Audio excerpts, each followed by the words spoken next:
C'est l'heure du petit déjeuner sur les pentes de la montagne Virunga au Rwanda. Un groupe de gorilles fait une pause pour déguster chardons et feuilles. Ces primates très imposants appartiennent à une espèce rare. On ne les trouve que dans la forêt tropicale qui traverse le Rwanda, l'Ouganda et le Congo. Ils sont observés en permanence par une équipe de gardes forestiers très expérimentés. Tous les jours, nous faisons des patrouilles anti-braconnage. Notre travail est divisé en deux parties, le tourisme et la protection. Ceux qui font de la protection patrouillent sans arrêt dans le parc.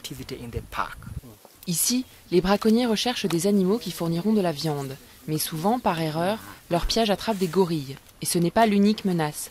Dans le Congo voisin, les violences entre des groupes rebelles et l'armée ont conduit à la suspension du suivi des primates. Nous avons peur que les gorilles fassent aussi partie des victimes des violences. Quand ils tirent n'importe où et certains peuvent être tués. Malgré tout cela, la population de ces gorilles a presque doublé en 20 ans et ils sont aujourd'hui près de 800 à parcourir les montagnes. Chaque année, le Rwanda organise une cérémonie pour donner des noms aux nouveau-nés. Une manière pour les gardes forestiers d'impliquer les habitants de la région dans l'effort de protection.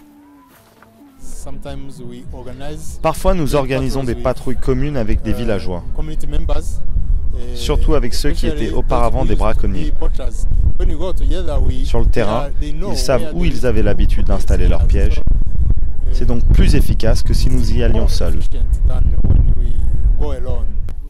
Les touristes peuvent faire des treks pour admirer les gorilles pour la maudite somme de $750 la journée.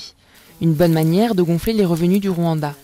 Grâce à toutes ces initiatives de protection, les visiteurs pourront découvrir les gorilles dans leur milieu naturel pendant encore de longues années.